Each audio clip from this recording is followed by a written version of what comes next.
함께하며 여러분의 내일을 응원합니다. 성공을 부르는 좋은 습관, 성공예감 이대호입니다.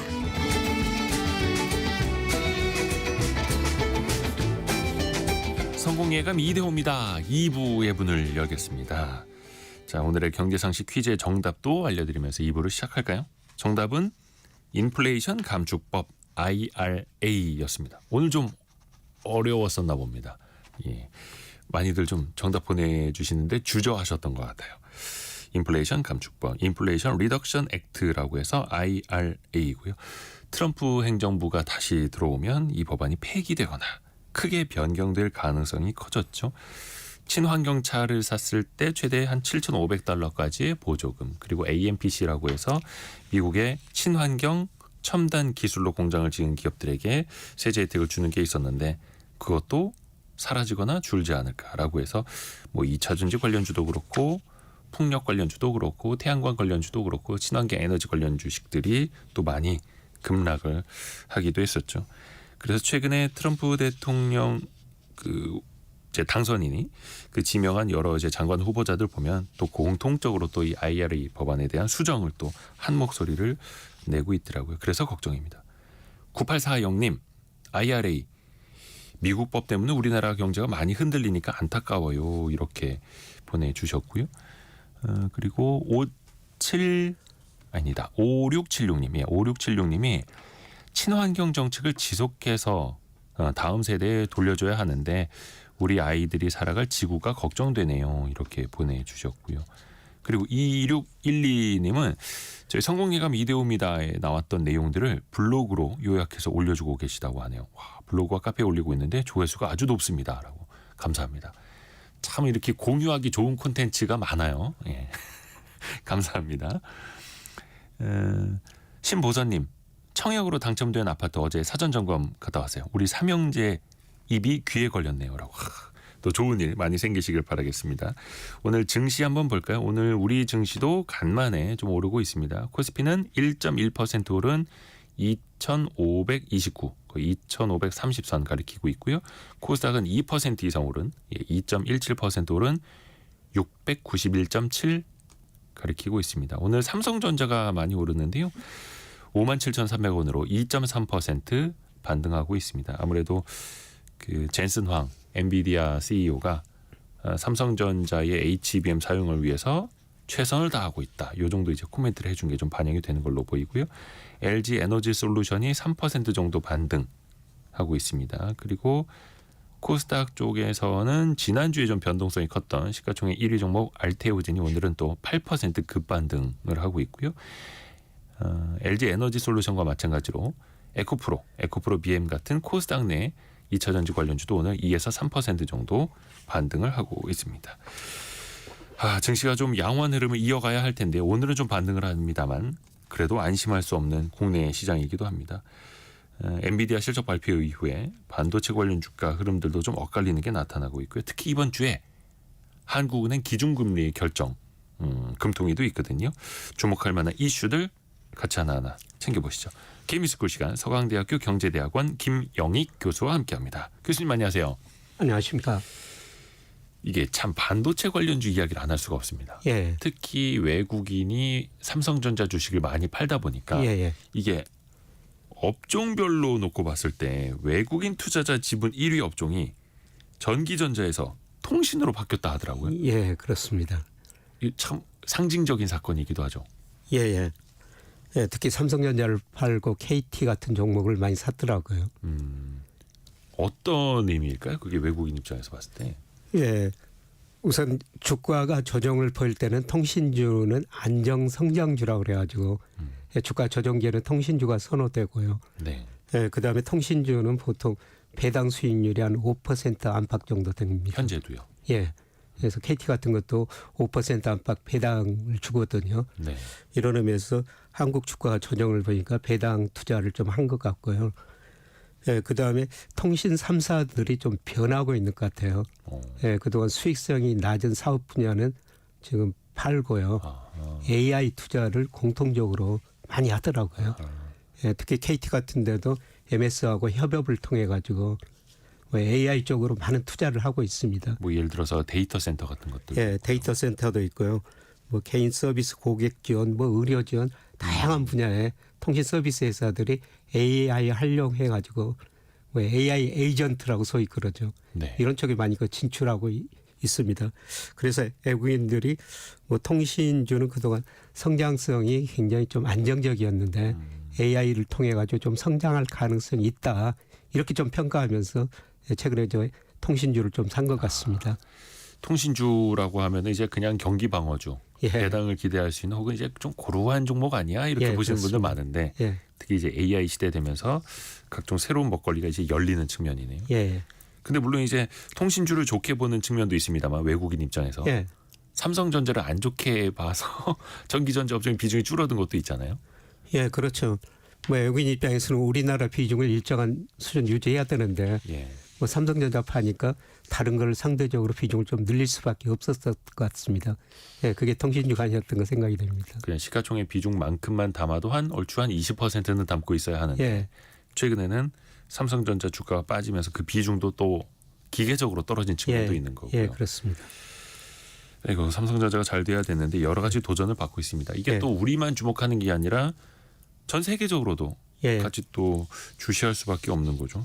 영국의 파이낸셜 타임스는 최근에 이재용 삼성전자 회장이 가장 혹독한 시험대에 올랐다. 예. 이렇게 지적을 했더라고요. 이 주가는 올해 뭐 한 30% 넘게 떨어져. 예. 예. 노조는 뭐 파업을 벌이기도 예. 했고 AI 반도체는 하이닉스한테 너무 밀리고 있고 예. 삼성에게 좀 위기를 돌파할 수 있는 돌파구가 있을까요? 교수님 어떻게 보세요? 예. 파이낸셜 타임즈가 지적한 건 좀 사실 삼성전자 위기죠. 뼈아픈 예. 부분이죠. 예. 파운드리는 TSMC한테 밀리고 또 저 AI 반도체는 SK 하이닉스한테 최근 뒤졌고요. 그다음에 또 레거시 반도체 이거는 중국이 또 따라오고 있고 네.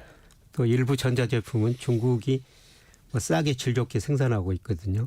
가전제품이나 그다음에 스마트폰까지도. 뭐 삼성 문화도 네. 요새 그 산무원이라는 단어들이 가끔 나오는데요. 삼성전자 공무원이라는 거죠. 예, 창의적인 일을 별로 안 한다. 예, 그래서 삼성전자가 많이 그 변해야 된다. 이런 이야기가 많이 나오고 있습니다. 옛날에 저 전 이건희 회장은 자식과 아내만 빼고 다 벗거나 네, 네. 그런 이야기했고요. 예, 그다음에 불량 애니콜 사건 있지 않습니까? 화형식을 했었죠. 예, 다 태워라. 예. 예, 그런 식으로 지금 혁신이 필요한데 예, 지금 이재용 회장이 별로 좀 조용히 있어가지고 파이낸셜 타임즈 같은 데서 이런 지적들이 나오는 것 같습니다. 그렇죠. 그래서 이 정도 되면은 최고 경영자 예. 혹은 최대 주주 측에서 뭔가 좀 강력한 신호가 예. 나와야 하는데 예, 예. 아직 그게 안 보인다는 거죠. 그렇죠. 외부에서는 계속 위기다 경고다 해서 막 빨간등을 번쩍번쩍거리고 예. 있는데 뭔가 보여줘야 될 시기인데요. 너무 조용하게 있으니까. 그래서 또 뭐 연말에 이제 인사가 예, 있다고 하는데 그걸로 좀 보여줘야겠죠. 예, 그렇습니다. 이제 강력하게 이제 환골탈퇴하겠다라는 신호를 또 보여줘야 되는 거고요. 그래도 오늘 뭐 한 2, 3% 정도 이제 주가가 예. 반등을 합니다만 물론 이제 여전히 57,000원대 주가기는 한데 얼마 전에 엔비디아 컨퍼런스 볼 때 젠슨 황이 그래도 한마디를 해주긴 했습니다. 물론 예. 이제 분기별로 예, 삼성을 위한 게 나쁘게 말하면 립 서비스고 좋게 말하면 이제 격려를 해주는데 예, 최근에도 관련된 발언은 하나 있었더라고요. 예, 그렇습니다. 예, 그래서 최근에도 뭐 삼성전자 납품을 뭐 빠른 시일 내에 검토하겠다. 네. 예, 이런 식으로 지금 예, 발언을 했었습니다. 예, 그런 것들이 오늘 좀 작용하고 있는 것 같은데요. 이거는 좀 긍정적인 것 같습니다. 예, 그동안 거기다가 하이닉스 뭐 저 이런 회사들만 주로 납품했는데요. 예, 그런데 긍정적인 것 같고요. 예, 그런데 저는 삼성전자 주가를 보면서 네. 뭐 악재가 참 많죠. 예, 그런데 최근에 일시적으로 5만 원 밑으로 삼성전자 주가가 떨어졌는데요. 그랬었죠. 예, 그때 주가가 그런 악재를 다 반영하지 않았느냐. 삼성전자 주가가 PBR이 최근에 그 1 미만으로 떨어졌지 않습니까? 네. 예, 장기 평균이 한 1.3 정도 됩니다. 그러니까 예, 주당 순 자산 가치보다도 더 싸진 주가예요. 예, 그렇습니다. 예, 그리고 삼성전자 주가가 우리 저 반도체 수출 금액이 한 3개월 정도 선행을 하더라고요. 그래서 삼성전자 주가 떨어지고 우리 반도체 수출 금액 지난 9월을 정점으로 지금 줄어들고 있거든요. 예를 들어서 9월에 136억 달러였고 10월에 125억 달러 정도 됐어요. 네. 아마 11월도 좀 줄어들 것 같습니다. 그러나 제가 반도체 수출 금액을 예상해 보니까 내년 1월까지 떨어지다가 2월 이후로는 다시 증가하게 나옵니다. 물론 제가 예측한 모델입니다만은 이 수치가 맞다면은 아마 삼성전자 주가가 3개월 선행하니까 예, 저평가됐던 게 이제 조금 올라가는 국면이 아닌가 예, 그렇게 생각합니다. 반도체 수출이 2월부터 개선될 수 있고 그리고 한 3개월 정도 삼성전자 주가가 이 반도체 수출을 선행한다면 예, 예. 얼추 지금은 이제 바닥이 형성되는 그런 시점으로도 볼 수 예, 있는 그렇습니다. 거고. 예. 내년 초부터는 좀 반도체 수출도 좋아질 수 있다. 일단 희망을 가져봅니다. 예. 다만 이제 또 삼성전자 원체 또 그 많은 희망을 많은 분들에게 실망으로 돌려줘가지고 예, 좀 그렇습니다. 신뢰의 위기인 것 같기도 해요. 예. 예. 그래서 삼성전자 앞서 계속 말씀드렸습니다. 오늘 이 길을 극복하는 빨리 방안들 뭐 CEO들의 절대적인 결단 같은 게 나와야 되죠. 그렇죠. 그래서 젠슨 황도 삼성의 그 HBM 납품을 위해서 뭐 최선을 다하고 있다 이런 식으로 계속 또 이야기를 하고는 있습니다. 젠슨 황 CEO 얘기했으니까 예. 그 중국에 대한 언급도 좀 했더라고요. 예. 중국이 전 세계 AI 발전에 기여하고 있다 이런 식으로 이야기를 했어요. 예. 이게 사실 이제 트럼프 당선인 입장에서 봤을 때 그다지 달갑지 않은 발언일 수도 있겠고요. 예, 예. 요거는 어떤 의미로 해석을 하면 좋을까요? 예, 사실 중국이 전 세계 AI 발전에 일부는 기여하고 있는 것 같습니다. 네. 예, 특히 그 딥러닝, 자연어 처리 이게 세계적인 학술 논문 보니까요. 네. 중국 학자들의 논문들이 굉장히 많다는 겁니다. 아, 예, 그리고 AI 활용 분야 특히 자율주행에서는 중국이 세계에서 제일 앞서가고 있거든요. 이런 분야에서는 중국의 AI에 상당히 기여하고 있다 이렇게 볼 수가 있는데요. 근데 젠슨 황이 이런 이야기를 한 거는 자기 것 중국에다 좀 팔아야 되죠. 그렇죠. 중국이 아주 큰 예, 고객이니까. 큰 고객인데. 예. 예, 그래서 이런 발언을 오히려 좀 더 강조했지 않느냐. 중국 시장이 엄청 크거든요. 그렇죠. 예, 그 시장을 놓칠 수 없어가지고 그런 발언을 했지 않느냐 생각됩니다만은 그럼에도 불구하고 예, 중국이 특히 그 자율주행차, 스마트 시티 이런 거에는 상당히 지금 앞서가는 거로 알려지고 있습니다. 이게 참 미국 입장에서 이제 중국의 첨단 기술 성장을 계속 견제해야 하는데 예, 엔비디아 같은 곳이 첨단 칩을 계속해서 중국에 판다면 예, 또 이게 염려가 계속 될 수밖에 없는 거예요. 예. 미국 정부 입장에서 보면. 예, 예, 그렇죠. 그래서 첨단 GPU는 팔지 못하게 하고 있는데 예, 중국 쪽으로도 계속해서 많이 흘러 들어가고 있다고 하더라고요. 예, 어떤 식으로든 이제 중국이 또 수입해 가고 있는 것 같습니다. 제3시장을 예. 통하기도 하고 또 중고로도 구할 수가 있겠고요. 예. 그래서 엔비디아는 결코 중국을 또 포기할 수가 없는 시장인 거고. 그렇죠. 엔비디아는 특히 이제 직접 엔비디아 주식으로 이제 투자하시는 분들도 많이 계시기 때문에 우리가 많이 또 주목하는 기업이기도 하고요. 근데 지난주에 이제 실적 발표 이후에 예, 예상치보다 더 양호한 실적을 발표했음에도 불구하고 주가 변동폭이 좀 커졌었단 말이죠. 예. 일시적으로 떨어지기도 예, 했었고 이런 현상은 좀 어떻게 봐야 될까요? 투자자들의 기대치가 그보다 더 높았던 것 같습니다. 기대치가. 예. 사실 저 엔비디아 PR 보니까 최근에 그 56배 현재 이익 기준으로요. 예, 그다음에 뭐 PBR 53배 상당히 높은 수준이죠. 그런데 이게 지탱하기 위해서는 더 많은 이익이 나야 된다. 투자자들이 이렇게 기대했는데 네. 뭐 이익이 계속 늘어나고 있습니다만은 투자자들 기대만큼은 못 늘어날 것이다. 일부 투자자들 이렇게 생각하면서 엔비디아 주식을 좀 덜 사는 것 같습니다. 어느 정도 이제 가격도 사상 최고치 행진을 네. 하고 있고 그 시점에서 나온 실적은 항상 시장의 예상보다 더 크게 놀라울 정도로 나오길 바라는 예, 거죠. 그렇습니다. 투자자들은. 사실 그거는 또 너무나 어려워지는 거고요. 기업이 예. 또 성장할수록. 예, 예. 근데 이제 주가라는 것은 또 속성상 더 많은 걸 또 바랄 수밖에 없겠고요. 예, 그렇습니다. 그래서 이게 사실 너무 많이 이제 오른 시점에서는 또 리스크 관리를 해야 하는 거기도 하잖아요. 주가가 많이 오른 다음에는. 예, 엔비디아뿐만 아니라 뭐 테슬라도 굉장히 많이 올랐지 않습니까? 네네. 예, 그런데 제가 미국 주가 보면은 예, 사실 너무 가대평가된 것 같아요. 예를 들어서 예, 미국 그 S&P 500 기준으로 보면 PER이 예, 최근에 한 31배 정도 되더라고요. 장기 평균이 한 16배고요. 그다음에 S&P 500 배당 수익률이 1.23%입니다. 장기 평균 4.24%거든요. 네. 그런데 미국 10년 국채 수익률이 4.4%예요. 그렇죠. 근데 S&P 500 배당 수익률이 1.2% 정도 되니까 투자자들이 일부 투자자들은 뭐 미국 주식보다는 채권을 살 가능성이 높죠. 예, 그리고 저는 뭐 장기적으로 S&P 500 가지고 뭐 명목 GDP 가지고 평가해 보는데요. 그거로 평가해도 미국 주가가 한 20% 정도 가대평가돼 있어요. 그래서 우리가 주식은 뭐 가장 쌀 때 사고 비쌀 때 파는 건데요. 예, 미국 주가가 제가 생각에는 지나치게 비싸지 않느냐 이런 생각이 들어요. 이런 여러 가지 그 지표로 볼 때. 그러니까 이제 국채나 다른 투자 대상과 비교해 봤을 때 상대적인 기대 수익률은 높지 않은 상황인데 예, 근데 또 일반 투자자들 눈에는 올라가는 주식이 더 좋아 보이고 예, 그렇습니다. 계속 강세를 보이고 있으니 더 좋아 보이고 이런 현상이 계속 또 심화가 되잖아요. 그렇죠. 그래서 미국 주가가 지금 계속 많이 올랐는데 최근 그 10년 동안 계속 많이 올랐거든요. 네, 그렇죠. 예, 그러다 보니까 거품 영향이 들어섰는데 뭐 거품이라는 게 언제 꺼질지 모르죠. 거품이 더 확대될 수가 있죠. 예, 그런데 뭐 단기적으로는 더 오를 수가 있는데요. 얼마 전에 그 골드만삭스가 장기 전망을 한번 해놨더라고요. 네.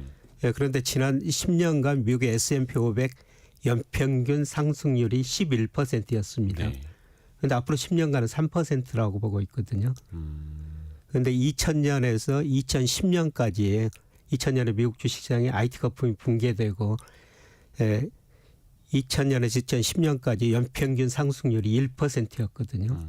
그러니까 미국 주가도 많이 10년 오르면은 10년은 또 쉬어가고. 조정을 쉬어가고 그런 과정이라는 겁니다. 근데 또 이제 우리 입장에서 염려되는 건 그겁니다. 오를 때 미국 장이 오를 때 우리 증시는 같이 오르지도 못했는데 미국 시장이 꺾이거나 좀 침체에 빠지면 우리는 또 같이 빠지는 거 아니야? 이런 걱정이 있죠. 그런 거는 아닌 것 같아요. 예를 들어서 10년 단위로 보면요. 네. 참 우리가 10년 단위로 보면은 우리 주가가 미국 주가보다 좋은 데도 있었어요. 1980년, 90년 우리 주가가 미국 주가보다 훨씬 좋았고요. 그다음에 90년대는 미국에서 IT 혁명이 있어가지고 미국 주가가 좋았고 아까 말씀드렸지만 2000년에서 2010년까지는 그때 중국이 성장하면서 우리 주가가 더 좋았었습니다. 그 이후로 미국 주가가 좋은데요. 그런데 제가 미국 주가하고 우리 주가하고 어떤 경제 변수가 상관계수가 제일 높은가 네. 달러 인덱스였습니다. 달러 인덱스가 올라갈 때는 미국 S&P 500이 우리 코스피보다 더 많이 올랐고요. 네. 달러 인덱스가 하락할 때는 우리 코스피가 S&P 500보다 상대적으로 수익률이 더 높았거든요. 그런데 문제는 이제 달러 인덱스가 오를 것인가 내릴 것인가. 최근에 달러 인덱스가 많이 올랐죠. 뭐 트럼프 트레이드 그러면서 100에서 107까지 올랐는데요. 그런데 미국 경제 내년에는 성장률이 둔화되고 전 세계 중앙은행이 달러 인덱스 달러 비중 줄이고 미국의 대내 부채가 많거든요. 이런 걸 고려하면은 저는 달러 인덱스가 여기서 계속 올라가기는 힘들지 않느냐. 그래서 중기적으로 달러 인덱스가 하락하고 오히려 우리 코스피가 S&P 500보다 혹은 이머징 마켓 주가가 미국 주가보다 상대적으로 수익률이 높은 국면이 앞으로 아까 골드만삭스 이야기했습니다마는 10년 동안은 그런 상황이 전개되지 않을까. 물론 미국 주가가 떨어질 때 우리 주가도 못 오르는데요.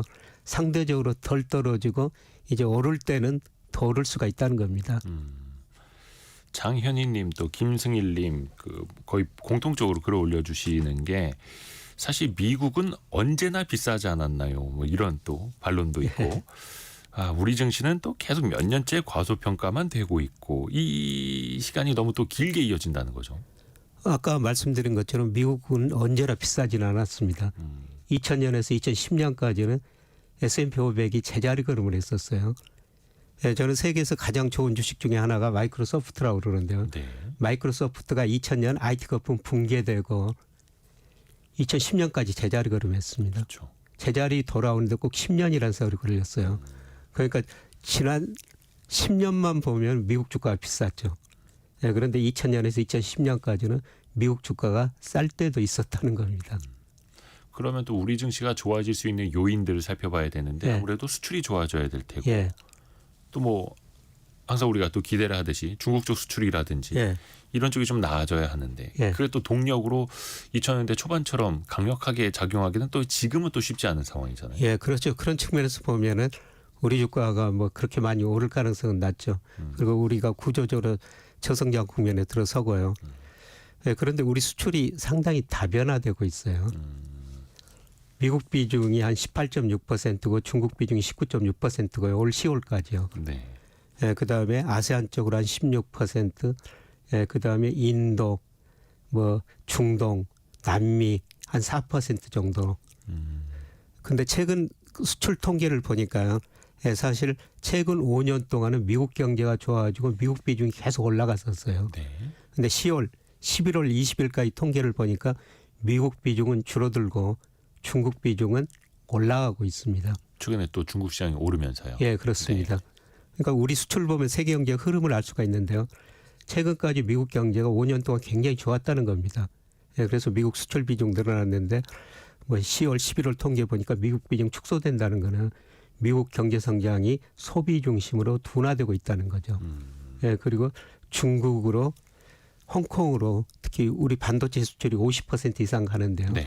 중국 홍콩으로 지금 반도체 수출이 되고 있거든요. 그래서 우리 수출 흐름 보면은 예, 미국 비중 축소, 다른 지역 확대 이런 모습이 최근 2달 사이에 나타나고 있어요. 네. 그 이런 측면에서 보면은 예, 미국 성장이 좀 둔화되더라도 우리 수출이 다변화돼 있으니까 뭐 수출이 급격하게 감소할 가능성은 좀 낮다고 생각하고 있고요. 여전히 그래도 우리 수출 때문에 우리 경제는 뭐 한 2% 안팎은 성장할 가능성이 있어 보입니다. 이제 너무 또 우리가 수출 중심으로 이야기할 수밖에 없는 게 수출 중심 국가이고 거의 GDP 한 70% 가까이를 이제 수출이 기여하기도 하고 내수가 좀 좋아져야 될 텐데 그러려면은 또 이제 기준금리 이야기를 안 할 수가 없습니다. 예. 또 이번 주 목요일이죠. 28일에 예. 한국은행 금통위 열리는데 10월 초에 한 차례 내렸습니다. 예. 이번에는 어떨까? 연속으로 기준금리 인하가 가능할까요? 교수님은 어떻게 보세요?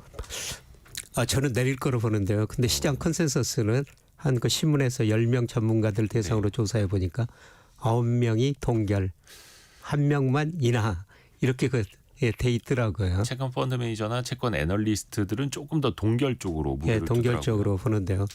그런데 저는 뭐 내릴 거라고 보는 이유는 지금 우리 경제 별로 안 좋거든요. 안 좋죠. 예를 들어서 지난 3분기 경제 성장률이 한국은행이 전기비 0.5% 예상했는데 0.1% 나왔어요.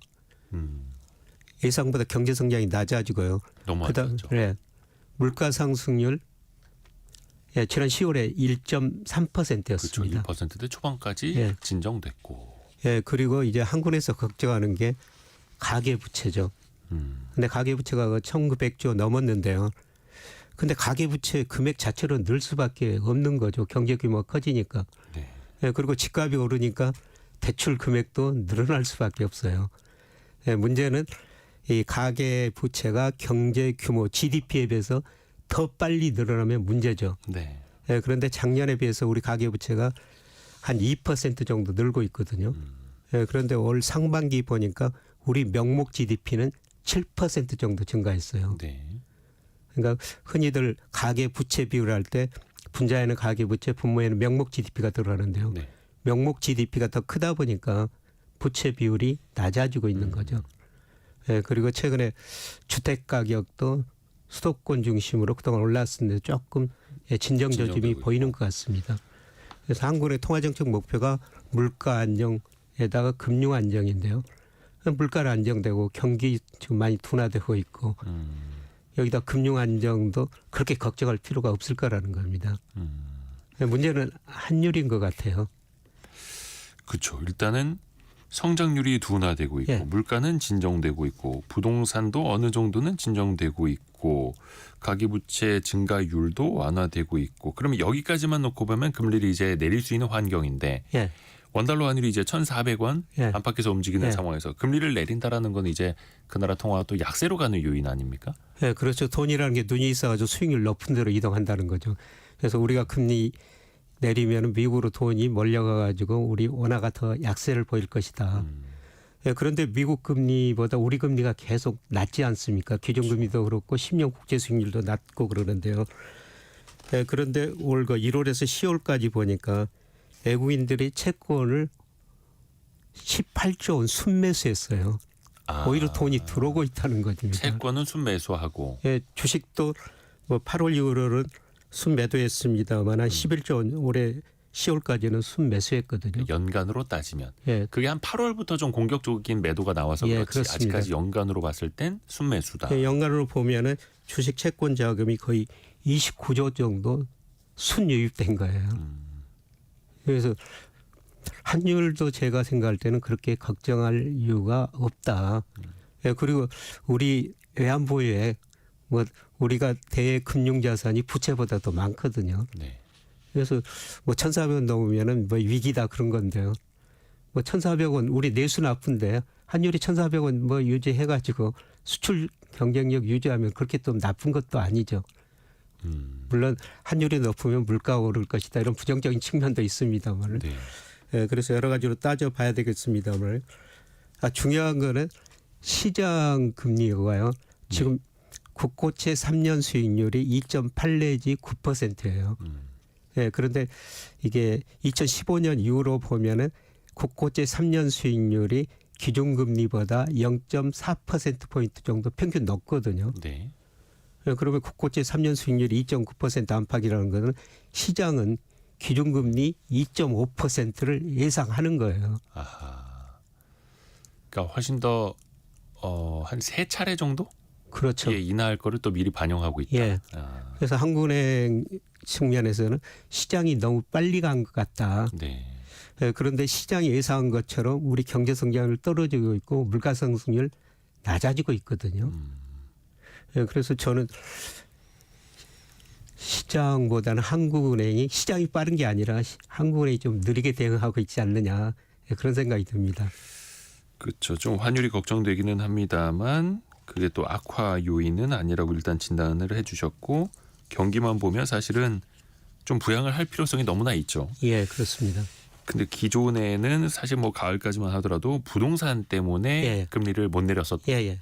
측면이 있고 일단 한 차례 내리기는 했습니다만 그래도 경기가 너무 안 좋으니까 한국은행이 너무 실기하는 것 아니냐. 예. 기준금리 인하하는 적당한 시기를 놓치는 것 아니냐. 이런 비판도 커질 수 있겠네요. 예, 그렇습니다. 아마 또 많은 분들이 이제 느끼실 겁니다. 경기가 이렇게 안 좋은데 금리만 예. 높여놔서 뭐하나. 또 하나가 이게 사실 이제 기준금리를 내린 효과가 나타나야 되는데 예. 금리를 내렸더라도 이게 가계부채 잡는다고 시중은행들이 가상금리 확 올려놨다 보니까 예. 기준금리 인하 효과가 경기 부양으로 이어져야 하는데 과연 그게 이어지겠는가라는 물음도 있거든요. 예. 예, 제가 저 시차 효과를 분석해 보니까 한 12개월 정도 시차가 나더라고요. 기준금리 인하하고 인하하면 한 실제 12개월 후에 소비, 생산 이런 것들이 좀 더 늘어난다는 겁니다. 예, 그런데 금리를 지금 0.25%포인트 내렸는데요. 이 정도 가지고는 별 영향 없을 것 같습니다. 일단 좀 예. 이제 통화 정책이라는 게 올리든 내리든 방향으로 쭉 가야 하는데 한 방향으로 예, 한 번 내렸다고 해서 그게 효과 확 난다 이거는 그렇죠. 좀 어렵죠. 예, 그래서 교수님 입장에서는 예상도 그렇게 조건을 봤을 때 기준금리를 한 번 더 인하할 수 있는 상황이고 예, 예. 또 필요에 의해서도 기준금리는 인하가 되어야 한다라는 예, 말씀이시죠. 저는 그렇게 생각하고 있습니다. 그 미국 연준도 지금 이제 이번 주네요. 참 11월 예. 이사록이 이제 공개가 됩니다. 예. 그리고 또 연준이 중요하게 보는 물가 지표 PCE 개인 소비 지출 물가까지도 이번 주에 발표가 되는데요. 근데 미국은 이제 우리는 1%대로 물가 상승률이 진입을 했습니다. 예. 미국은 여전히 2%를 넘잖아요. 예, 그렇죠. 예, 미 연준이 중요한 게 그 개인 소비 지출 물가 상승률인데요. 10월께 이번 주 28일 발표되는데 뭐 9월에 2.1%였습니다. 네. 근데 시장 컨센서스 보니까 10월엔 2.3%로 좀 더 오를 것이다. 그다음에 근원 물가도 2.7에서 2.8%로 9월보다 좀 오를 것이다. 이렇게 전망이 나오고 있습니다. 예, 그런데 이게 작년 그 4분기에 미국 소비자 물가 상승이 좀 많이 떨어졌거든요. 네. 예, 그래서 올 4분기에는 작년에 많이 떨어졌으니까 뭐 상대적으로 좀 높게 나올 수밖에 없는 것 같습니다. 일종의 기저효과 때문에. 예. 예, 그리고 미국 물가 우리보다 높은 거는 미국은 서비스 물가가 정말 잘 안 떨어지더라고요. 그렇죠.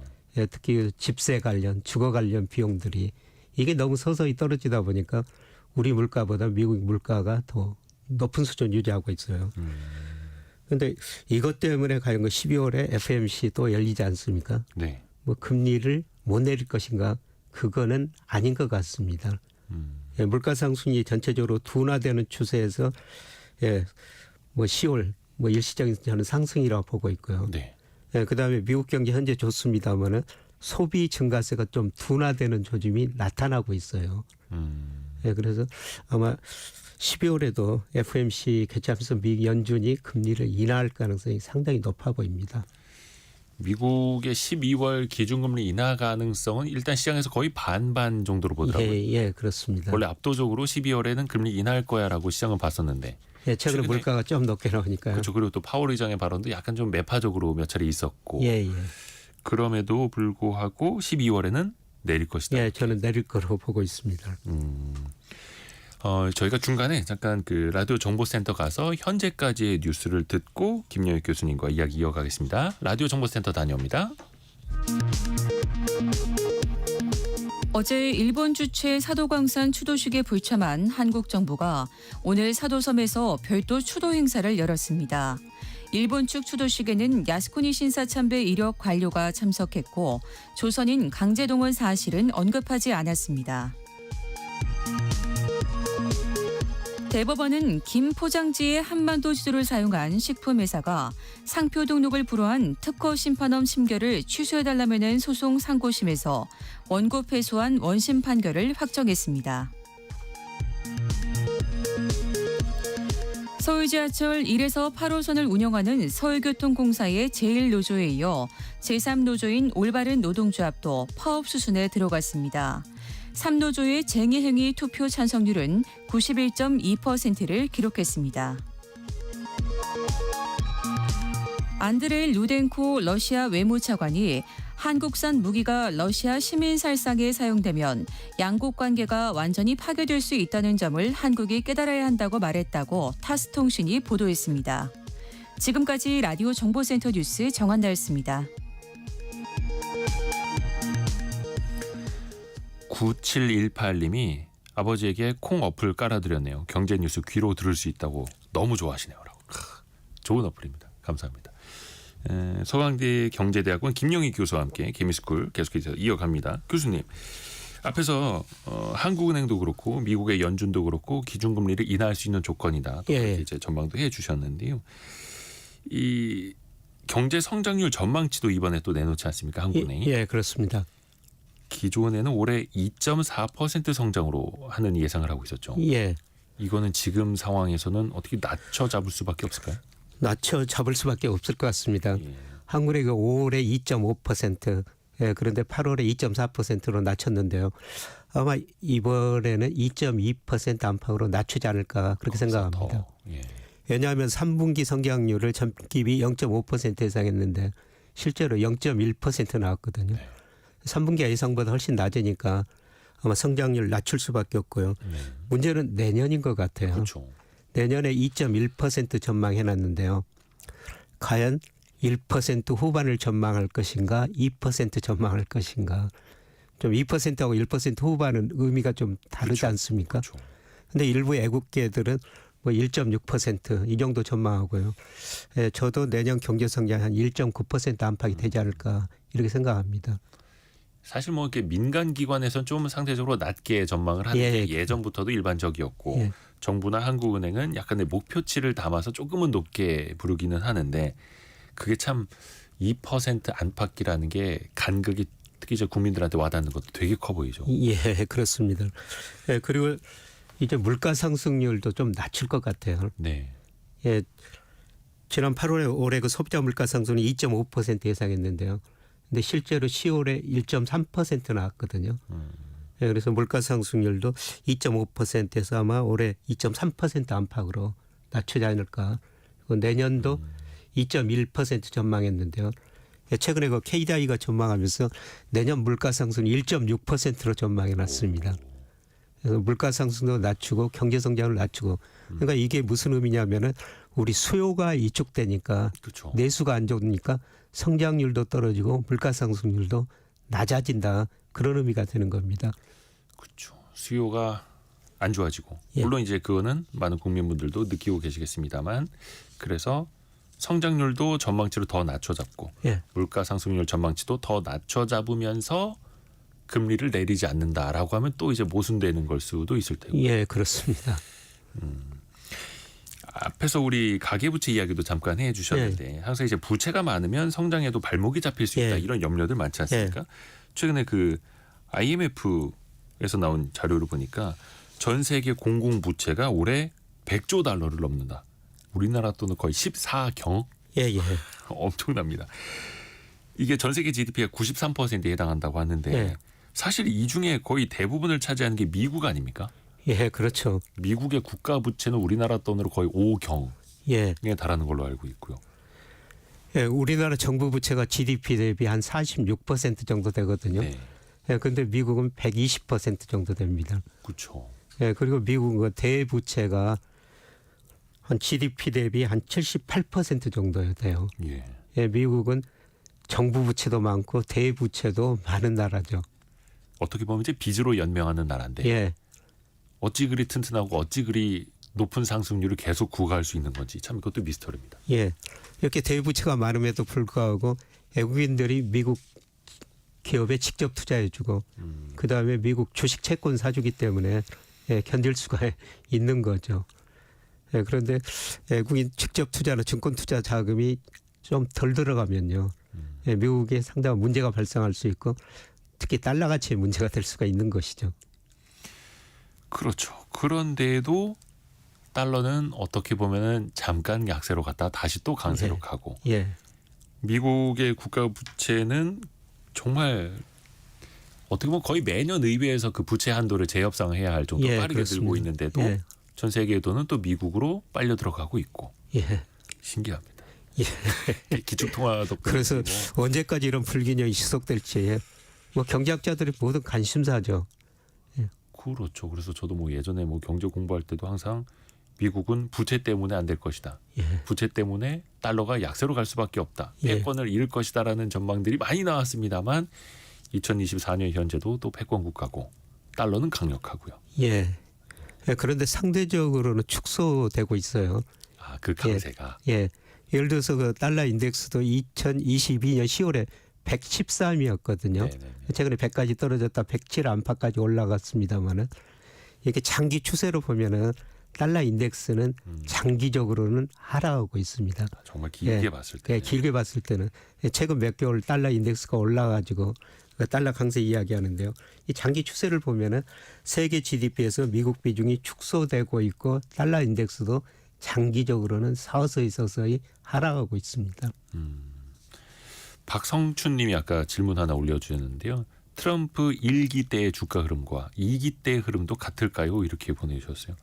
사실 이제 트럼프 1기 때도 그렇습니다만 오로지 미국, 예, 오로지 미국만을 강대하게 예, 이거였지 않습니까? 예, 그래서 사실상 또 우리도 좀 피해를 본 것이 있고요. 예. 어떨까요? 이번에는 큰 틀에서 보셨을 때는. 예, 그때는 미국 주식시장 거품이 그렇게 발생하지 않았었어요. 예, 그런데 앞서 말씀드렸습니다마는 뭐 PER, 배당 수익률, 그다음에 명목 GDP에 비해서 주가가 지나치게 가대평가된 상황이기 때문에 예, 저는 트럼프 2.0, 트럼프 2기에는 일기처럼 그렇게 주가가 오르기 힘들 것이다. 아까 골드만삭스 이야기도 했습니다마는 뭐 지난 10년 동안 연평균 상승률이 S&P 500 11%인데 앞으로 10년은 3%라는 겁니다. 네네. 겨우 물가 상승률 정도 오를 것이다. 예, 그렇게 전망합니다. 근데 또 이제 트럼프 입장에서는 또 본인이 재집권한 다음에 경제적인 성과를 또 보여줘야 할 때고요.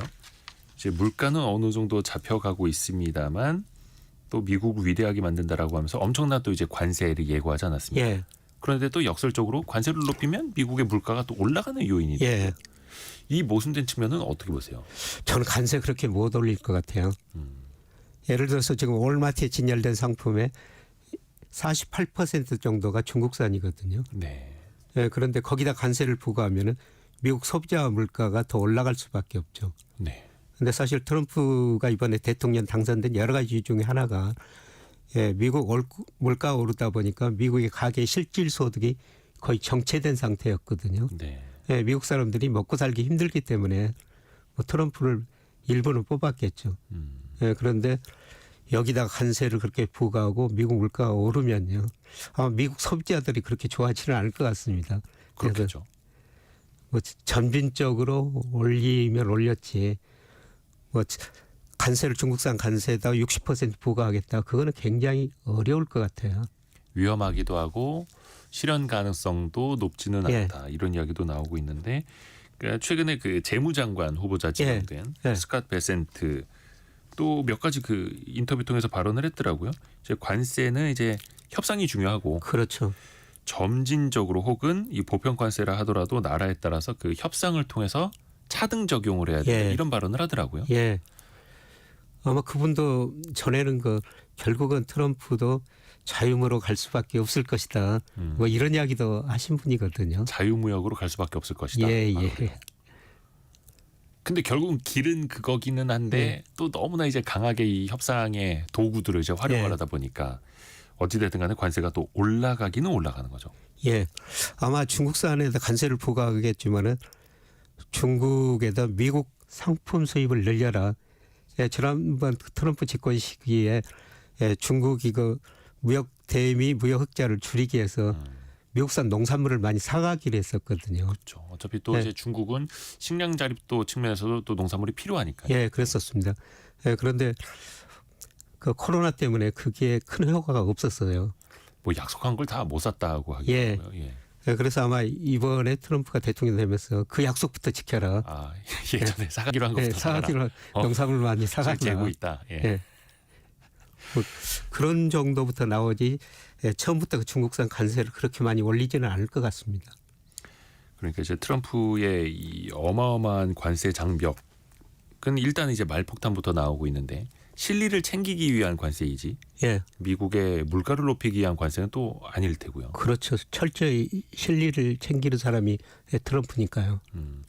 근데 또 그런 말폭탄이 나올 때마다 또 이제 심리가 지배하는 주식시장 또 크게 흔들리지 않습니까? 어쩔 수 없이 흔들릴 수밖에. 그게 또 수출 중심의 국가인 우리나라에 또 가장 심하게 영향을 또 미쳐왔고요. 예, 맞습니다. 트럼프 말 한마디가 계속 지금 주시장이 흔들리고 있는데요.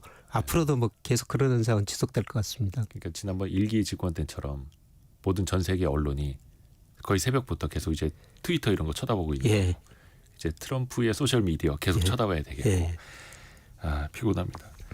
그 아까 스캇 베센트 재무장관 지명자는 월가 출신이더라고요. 지금도 이제 헤지펀드를 운영하고 있는 사람이고 우리로 따지면 이제 뭐 금융회사 사장이 기획재정부 장관 되는 이런. 그렇습니다. 미국에서는 굉장히 또 자연스러운 흐름이기도 하더라고요. 근데 이번에 그 재무장관 후보자도 그렇고 상무부 장관 후보자도 그렇고 공통점이 가상자산에 굉장히 좀 이제 친화적이다라는 거더라고요. 그러다 보니까 뭐 비트코인을 필두로 해서 코인 시장도 굉장히 좀 강세로 보여왔지 않습니까? 최근에 이런 비트코인 강세는 교수님은 어떻게 보고 계세요? 저도 뭐 최근에 너무 강세다 그런데 뭐 작년부터 우리가 투자 자산에 비트코인이나 금을 한 10% 정도 보유하시는 게 좋을 것 같습니다. 이런 말씀을 드렸는데요. 그러니까 금처럼 비트코인도. 그렇습니다. 그런데 비트코인이라는 게 2009년 등장했는데요. 하필 2009년이니까 2009년은 미국이 금융위기로 굉장히 힘든 시기였거든요. 그렇죠. 그래서 미국 경제, 미 달러를 과거처럼 못 믿겠다. 그래서 저는 비트코인이 등장했다. 그래서 비트코인은 앞으로도 뭐 계속 남아 있을 것이다. 그런 의미에서 10% 정도 보유하시라고 이런 말씀을 드렸습니다만은. 그런데 이번에 비트코인이 더 오른 거는 또 트럼프가 비트코인을 외환으로 또 보유하겠다. 그다음에 뭐 석유처럼 전략자산화 하겠다. 이런 이야기가 나오고요. 그다음에 요새 그 미국 경제학자들 이야기 보니까 특히 일론 머스크는 연준을 폐지해야 된다. 이런 극단적인 주장까지 하고 있어요. 연준 폐지하면은 달러보다는 비트코인이 더 많이 사용하게 되겠죠. 그래서 금융 패권주의에서 일론 머스크는 기술 패권주의로 가고 있다. 그래서 비트코인이 많이 사용될 수밖에 없다. 이런 이야기가 나오고 있고요. 예, 그다음에 일부에서는 미국도 대부채가 많은데 앞으로 그 대부채가 많으니까 달러 가치가 하락할 수밖에 없다. 달러 가치가 하락하면은 빚갚기가 굉장히 힘들지 않습니까, 미국이? 네. 예, 대신 그것 가지고 비트코인이나 금을 많이 축적해 놓으면은 그것 가지고 대부채 갚는데 많은 도움을 받을 것이다. 이런 여러 가지 주장들이 나오고 있습니다. 이게 참 신기합니다. 근데 사실 이제 트럼프는 일기 집권 당시에는 가상자산점 규제 예, 쪽으로 또 이야기를 하기도 했었고 한때는 이제 패권 국가 특히 이제 달러를 대체하는 비트코인이 된다면 미국 입장에서도 달가워하지 않을 것이다 이런 예. 지적들도 있었는데 지금은 완전히 돌아서서 예, 비트코인이 굉장히 또 우호적인 대통령이 되려고 하고 있는 거고요. 예, 예. 근데 이것도 어떻게 보면 약간 패권 측면에서 보는 것도 있겠네요. 예, 그렇죠.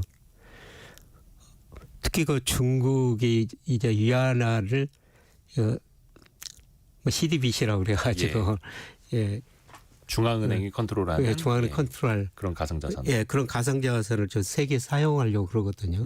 여기에 대응하는 그 측면도 미국이 있는 것 같아요. 예, 그래서 어떻든 트럼프 집권 시기에는 뭐 트럼프뿐만 아니라 뭐 일론 머스크 같은 사람들 계속 비트코인 이야기하면서 예, 비트코인 시장 관심사가 계속 될 것 같습니다. 그렇죠. 그래서 이게 코인을 코인으로서가 아니라 그래서 이제 미국에서도 그렇고 우리나라에서도 그렇고 비트코인과 그 주류가 아닌 코인들의 흐름은 또 많이 예. 나뉜다고 하는데 이 패권 측면에서 앞으로 이 비트코인을 어떻게 다루는지도 우리가 계속해서 좀 공부를 예. 해야겠네요. 서강대학교 경제대학원 김영희 교수와 함께했습니다. 교수님 감사합니다. 예, 고맙습니다. 감사합니다. 11월 25일 월요일 순서 모두 마치고요. 다시 내일 아침 9시 5분에 다시 찾아뵙겠습니다. 성공 예감은 오늘도 여러분을 응원합니다.